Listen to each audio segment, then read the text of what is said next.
What's up, Kings? Grab your favorite drink. In this video, we're gonna talk about getting an ex back and whether an ex is going to forget you, especially if she has blocked you. So I received a message from a guy from, I believe he's from India, and he has been very, very needy. He has been turning this woman off like crazy. It was a long distance relationship, at least partly, I believe. And she doesn't want to hear anything from him. And he's very concerned about, is she going to forget about me and what's his next step? So let's look at his situation and let's see what is my advice for him. So he says, I was in a short-term relationship that was also a long-distance relationship that lasted for 6 months. So it's quite short, plus it's long distance. So that's kind of tricky because, first of all, you don't have that much connection. You didn't bond so much with her and she didn't bond so much with you. And also long distance, it's not, I know for some people long distance really works, especially if it's the first relationship ever.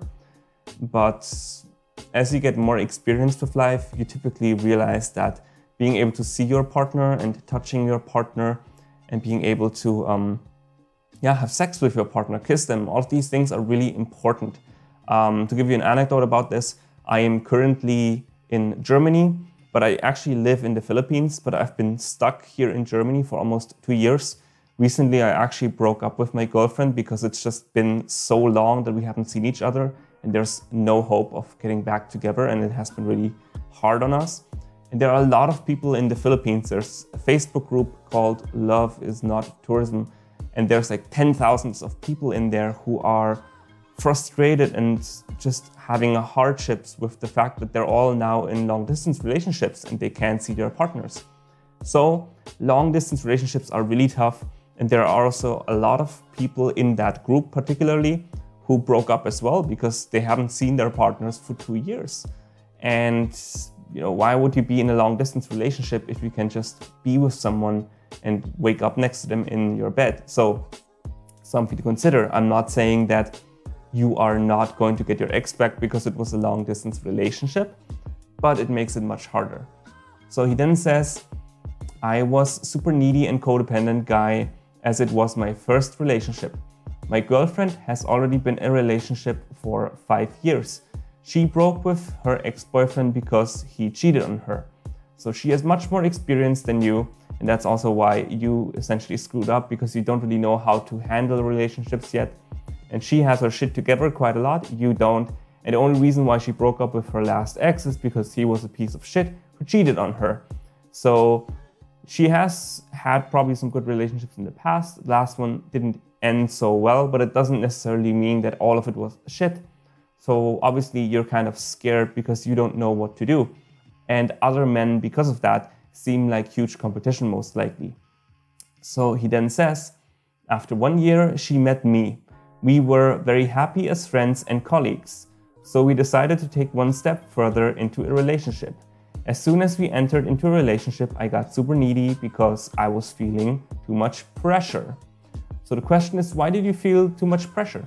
Everything was fine. You say that you were happy as friends and colleagues. So I'm assuming until that point you were flirting, you were having a good time, there was no problems. But as soon as you got into the relationship, you feel that there is pressure. What kind of pressure? You have to ask yourself, why did you feel pressured? What exactly made you feel pressured?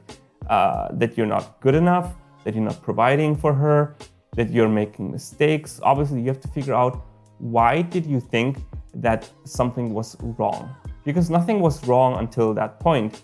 So she probably, your ex, most likely didn't have any problems with you, but you assumed something, that there were some problems, and that actually caused the problems to happen in the first place. So it's really important to figure out, why did you feel pressured?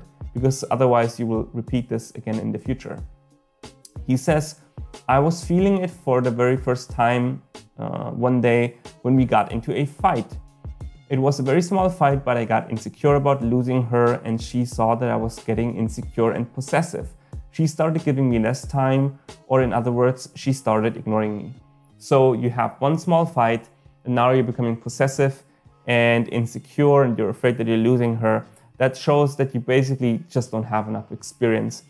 Just because you have a single fight with a person doesn't mean that you're going to lose them. Honestly, women can forgive men a lot of shit.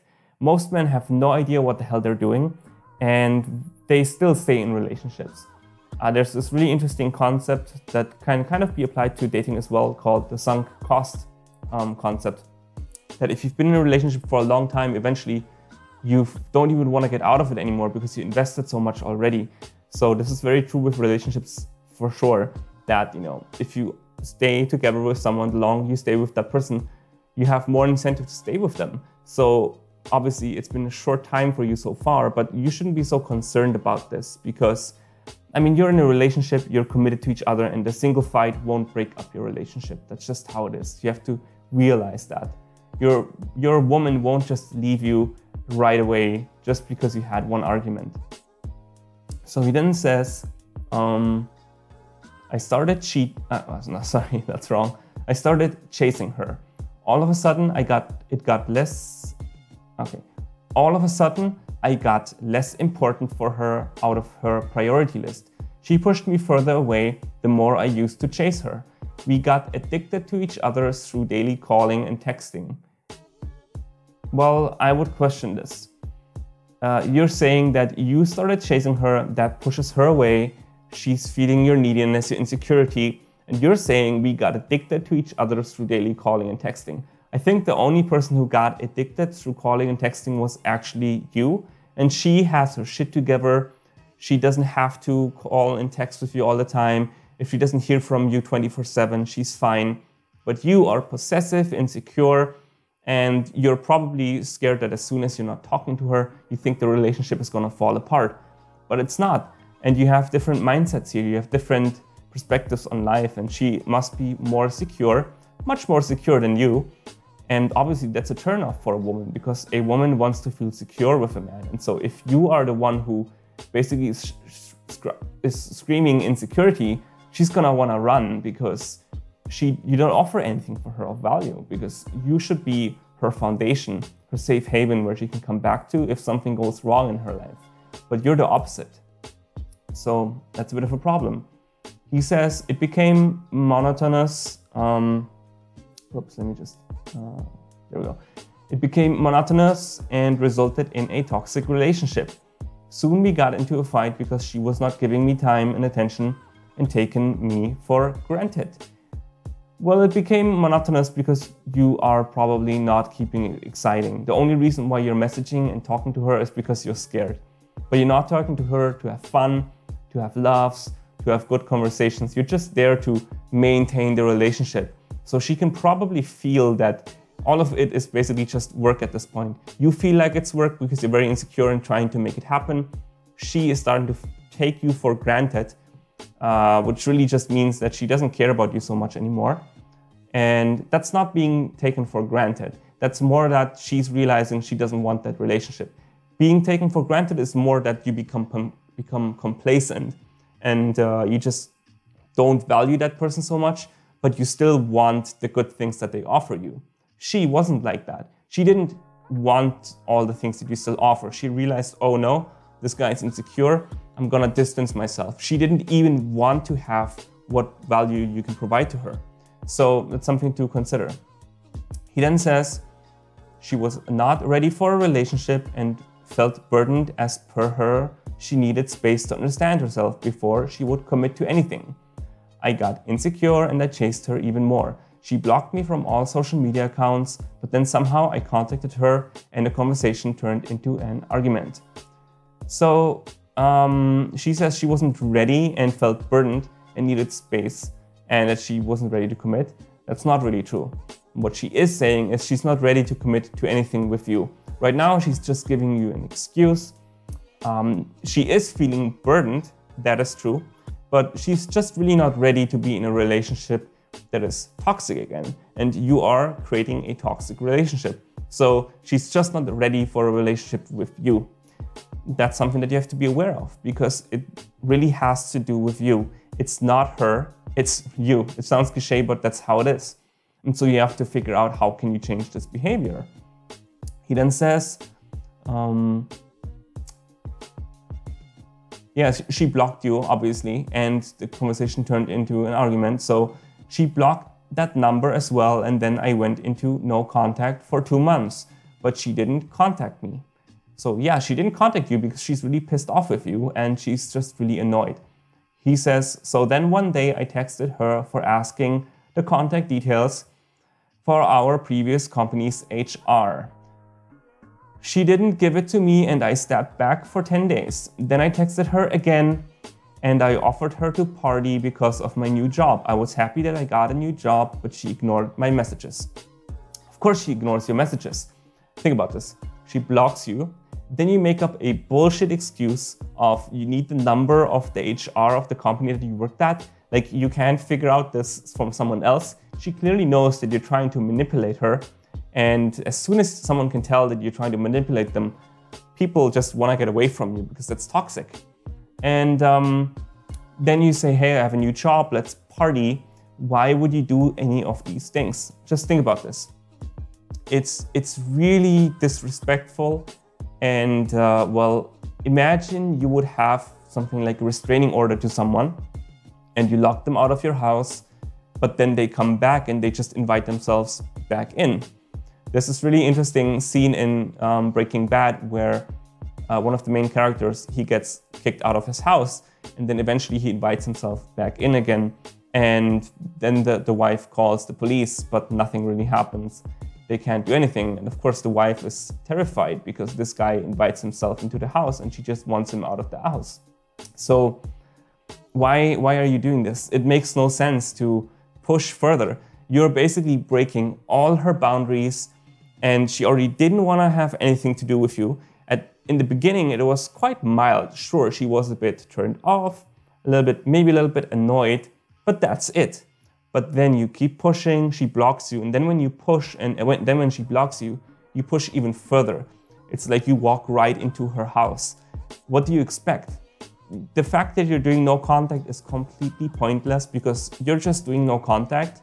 You're saying, I did no contact for 2 months, and then I'm gonna contact her again. You think that, okay, I'm just gonna go no contact, give her space, message her again, and all my problems are solved. And you're basically just using no contact as a tool. You're not using it as a mindset. You're not using it to focus on yourself. You're using it so that you can manipulate her. And anyone who's watching this, if you're trying to get an ex back by manipulating her back, also with no contact, you will never get her back because she can feel that. She clearly knew that you were making up excuses with the HR number. She knew that you don't need her to get that number from your HR department. It's complete full of shit, obviously. So you can't get her back this way. You have to stop thinking like this. So he then says, let me just drink something because I have a very dry throat. So she ignored the message. And then she says, but I saw a strange thing. She read my message and then after 30 minutes, she came back and was typing something, but it wasn't delivered. So I thought she was hesitating to communicate. So I pushed her a little bit to communicate, but it backfired as I acted impatiently and she blocked me again. So I don't know if she unblocked you or if you messaged her with another number, which would be really awful, of course, because that would mean you have invaded her privacy one more time. But the thing that I can notice here is that you're really overthinking this. And well, so let me just read this one passage here. You're saying, she read my message and then after 30 minutes, she came back and was typing something, but it wasn't delivered. Like, how the hell do you know that she typed something, but it wasn't delivered? Now, if you know messengers, you know, obviously you type something, you can, there's like these speech bubbles or something. Typically you can see someone is typing something, but you can only see this if someone is typing if you're looking at it. So what are the odds that in these 30 minutes where you sent a message, you saw exactly the moment, the minute, the seconds that she was typing, and you realized, wow, she's about to type something. It's very unlikely that that happened. So that tells me that you're probably constantly staring at your messages, her message thread, which shows me that you're completely obsessed with this woman. And in a state like this, you can never win this woman back. It's like you're even just stalking her messages of, hey, she messaged me? Is she messaging me? Did she see it? It's not a good way to go. You're becoming way too focused on this woman.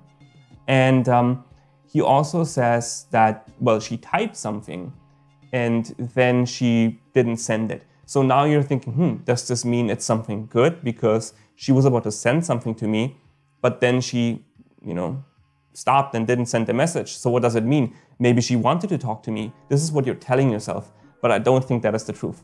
Honestly, maybe she wanted to talk to you, but then you pissed her off and then she blocked you. But I think it's a lot more likely that she wanted to send you like a really pissed message and just saying like, you need to stop messaging me, and you need to stop reaching out on me with more numbers, and you need to stop making dumb excuses why you want to talk to me, and please just stay out of my life. So my assumption would actually be that she was writing a really angry message, really pissed, and she wanted to send you what she thinks of you, but she didn't. I don't know if that is the case, but that's a highly likely scenario. So, the fact that you are looking for the positive message, oh, she saw my message, she was writing something. No, that's not something positive. We can't know if it was positive or negative, but I would actually assume it was negative, but she then had something that you don't have, self-control, and she realized, nah, I'm not gonna be like him, I'm gonna stay calm, I'm just gonna block him, and I'm gonna leave it at that, okay? If you've ever seen like something on social media that pissed you off, where you just type something really long, something really angry, but then last minute you're like, nah, I'm gonna leave it, I'm not gonna send this message, and you feel better about it. So maybe she did that, could be. I wouldn't interpret anything into this. It's not good or bad, she just didn't send the message. Bottom line is, you are blocked again. So he then says, now she is in a new relationship with this new guy whom she met 3 months ago. She is not interested in any talks and just ignores my messages. Yeah, obviously, she blocks you and you keep on messaging her. Why would you do that? You're just reducing your chances more and more and more and more and more and more. You're just making it worse and worse. You need to stop messaging this woman, because every time that you message her, she feels like she just can't trust you. It just gets worse and worse. She feels so intruded that if I were her, as a woman in her scenario, I would probably call the police on you. I'm gonna be straightforward with you. You're lucky that she hasn't done something like this. She probably thinks at this point that you're crazy. You need to stop what you're doing. Stop focusing on this woman. He then says, I'm giving her space. No, you're not giving her space. Just using it as a technique, messaging her, and then realizing it's not working, let me give her space, is not giving her space. What you're doing is you're trying to manipulate her. Stop giving her space for the sake of giving her space so that you can use no contact. You need to give her space because you respect her and because you love her. And if you love her, if you truly love her, you won't treat her like this, because she feels really scared of you, I'm assuming. So don't do this.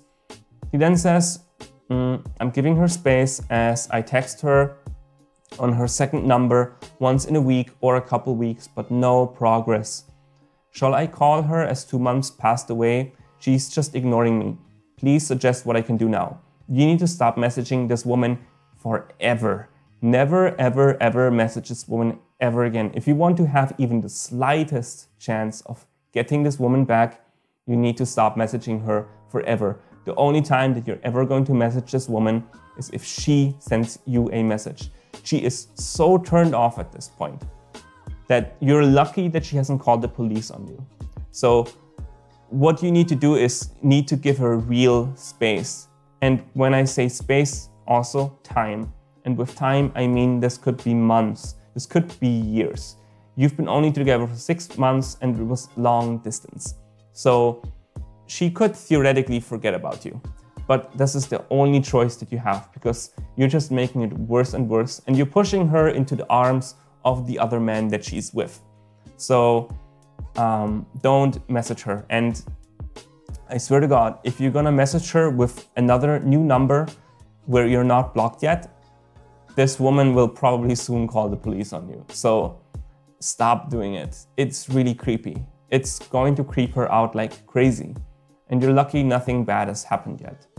So he says, oh, and one more thing, I haven't confirmed whether she is in a new relationship or not. I might be overthinking this. I might be overthinking this as well. Maybe they both are just friends, or maybe they are in a relationship. Maybe, maybe not. It's probably a relationship. I would be more concerned about the fact that you know about it, so you're probably stalking her. Stop stalking her. If she's in a new relationship, leave her be. Hope that he's maybe a piece of shit like before she dated someone who's a cheater. So she probably has a pattern of dating men who don't make her happy and who have issues. And you're one of them, quite frankly.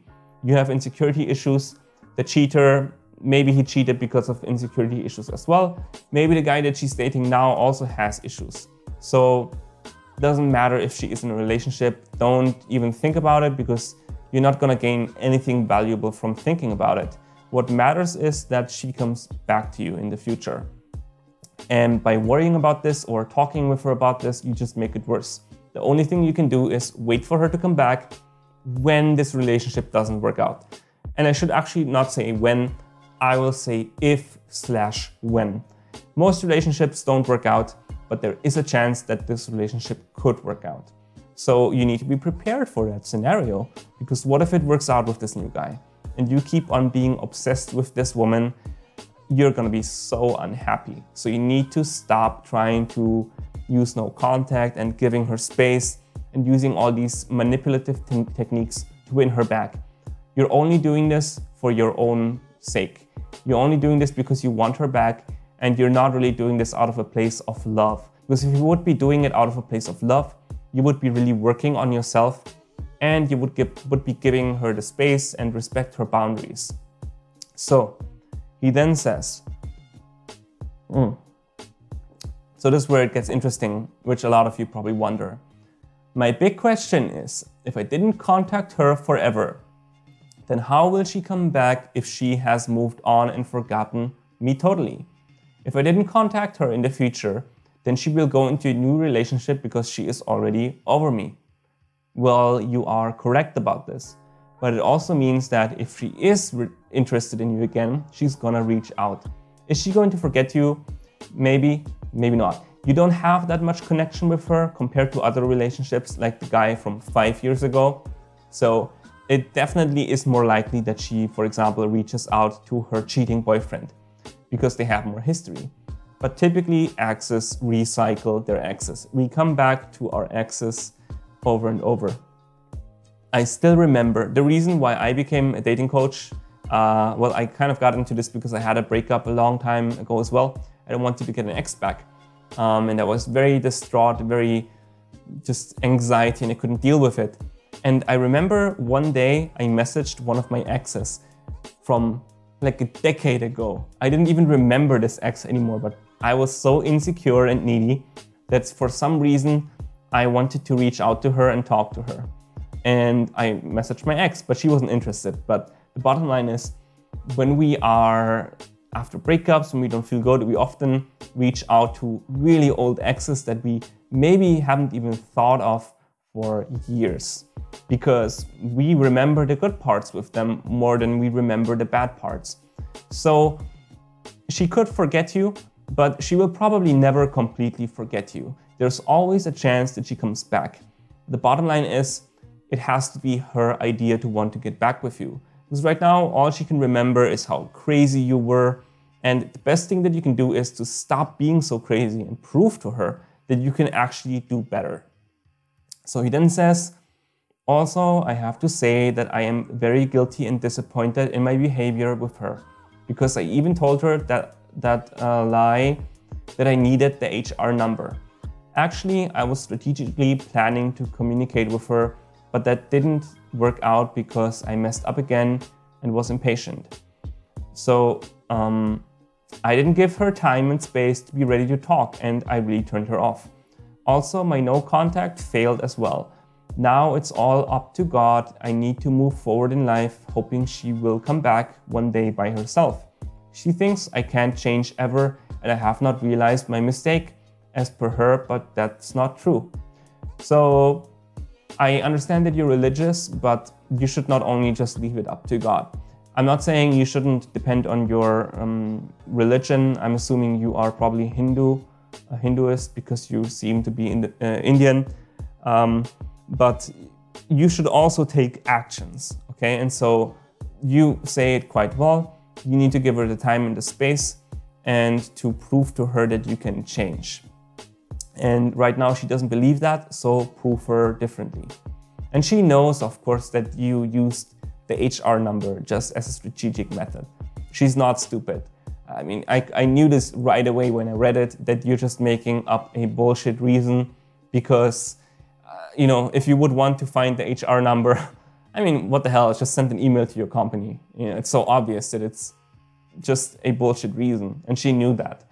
So he says, I have understood my mistakes, but don't know how to show her confidently that I have changed and that I am not impatient, insecure, and a mad guy who doesn't accept his mistakes. She always blames me for everything, and she blames you for everything rightfully, because it was your fault. So the best thing that you can do is accept that it was your fault. You know it was your fault. You know that she didn't do so many mistakes. I don't know how you broke up. Maybe she made some mistakes, probably, for sure, I would assume. But, well, it's been 6 months, so maybe not. Maybe you've been in a honeymoon period, but then you screwed it up and then you pushed her away. But you are to blame for most of it, so take accountability. And here's where it gets interesting. He says, let me know if by taking accountability and responsibility for our fights, will I gain some value and respect in her eye by telling the truth, that I was telling a lie with my strategy mode, and that I never wanted the HR's contact number. Yes, I got a new job and I never needed her help for anything. I was doing this to get in touch with her. Should I do this to show some integrity? This Sunday will be her birthday. So, should you have integrity and apologize and, you know, tell her what mistakes you made, like the HR number? I think a lot of you want to do this, and you've heard of this idea of the clean slate letter, or this long written letter to an ex, where you take accountability for everything and apologize for this and this and this. And in theory, it sounds great. You know, you say like, look, I made a mistake. This is what I did wrong. This is what I did wrong. Sorry, sorry, sorry, sorry, sorry. But basically, your ex will just ignore this most likely, or it just won't have that much relevancy for her because she's currently dating someone else, or she has had enough of you. Accountability is great, but you should only have this accountability probably later on if she shows interest again. And then when she shows interest, you start dating again. Eventually, you're probably gonna talk about the mistakes, but I wouldn't force to talk about these mistakes. Eventually, you have to be accountable, but actually this one particularly, imagine if a year from now you start dating again and everything is fine, everything is peachy, and you are going out. I hope it's no longer long distance. You're going out, you're seeing her, you're having dinner dates and whatnot, maybe you're having sex, and then she probably doesn't even care about this anymore. You know, she wouldn't give 2 fucks about the fact that you did this weird HR thing. So should you tell her that you lied to her and, you know, what about the birthday on Sunday? No. You're probably just looking for a reason again to message her. And so you're thinking, okay, I'm gonna show her that I've changed. I'm gonna show her that I have integrity. I'm gonna show her that, you know, look at me. I'm a changed man. I can do so much better. And look, I take responsibility for my fuck-ups. It sounds perfect in theory, but she just doesn't want to hear about this. What you should do is you should focus on something else than her. So since you are, I believe, Indian, I wanted to share something from my book, Unleash the King Within. So in this book, I have this one chapter that I call The King's Superpower. And I talk about how you have to develop yourself as a man. And this is one idea that I have that actually comes from Hinduism, which is the idea of Dharma. So maybe you're familiar with this idea. And it's essentially the intersection of purpose, passion, and your contribution to society. So basically, what gives you purpose in life? What are you passionate about? And how do you want to help your community? These 3 things, where it intersects in the middle, that's your Dharma. This is the sweet spot where you as a man want to be, because that's the spot that women love about a man. They want the man who's passionate, who follows his purpose, and who also does good things for the world and for his community. And so you are basically very much off center. You are very much off balance. You are probably here. You're probably in the purpose area right now, and you're thinking, this woman is my purpose. This woman is everything that is to my life. And you have to start, first of all, making this woman your purpose. You have to make your entire life your purpose, and your goals in life, these have to become your purpose. You have to focus on your passion. What are you passionate about? And again, that should not be a woman. Obviously, passion is important, and passion with a woman is great, but it's about what are you passionate about for yourself. Hobbies, skills, like playing the guitar, or me doing YouTube channel. What are you passionate about? Surfing, and so on and so on. Playing chess, I don't care, whatever it is, what's your passion? And also, of course, your contribution. How do you want to help others? I'm helping with this YouTube channel. I'm helping with coaching. I'm helping with men's groups. What are the things that you want to develop so that you end up in your center and reach your dharma? Because if you reach your dharma, the sweet spot where you feel really in your center, in your masculine core, that is the point where women really feel attracted to you. And that's the point when she would feel attracted to you again, because she's going to realize, wow, look at this guy. He went from being incredibly crazy, a total creep, to confident, having a good job, a good career, really passionate about something. Maybe you're working out and she can tell that you're really buff now. And look at him, he volunteers in his community. She sees all of these great qualities about you. That's when she wants you back. So you need to stop focusing on this woman. Stop making this woman your world. This woman is not your world. She should be a tiny, tiny part of your world. First comes you, which is the 95% of your world, and then the woman is just the icing on the cake. So what you need to do is stop focusing on her, because that's what's not working. And so my verdict on whether she's going to forget you, maybe, but most likely she will never fully forget you. What will happen is, for sure, if you keep on pushing this and keep on messaging her, you will have zero chances. Your best chance right now is to start developing yourself. And this is where you could book coaching sessions with me to work on yourself and really develop something that this woman finds interesting about you. And then maybe she will come back in, let's say, a year from now. I would not expect her to message you in the next 6 months, most likely, because, I mean, you really screwed up pretty big time. So she needs a lot of space from you. And she's most likely dating other men right now because she had enough of you. And I know that hurts, but you have to, like you said, take responsibility and accountability and say, well, this is why I fucked up. I fucked up so bad, so let me take accountability by accepting that right now she doesn't want me back. Maybe she wants me back in 6 months or maybe in a year, but I need to be ready for this. And so maybe you should actually also start dating, because like you said, this whole situation, it started because she had a lot of dating experience and she was your first girlfriend. So of course you were insecure. I'm not telling you to find another girlfriend, but maybe you should consider hooking up or just starting to learn to flirt, to realize that you can also have other options than just her. She's not the only woman on the planet. And even though you start dating other women, maybe they never become your girlfriend, but at least you start to develop a little bit more security, because otherwise you will turn her off again. So that's my final verdict for your situation. And of course, if you like this video, then give me a thumbs up, subscribe to my channel, of course, and let me know in the comments what you think. Do you agree with this take, or maybe you don't?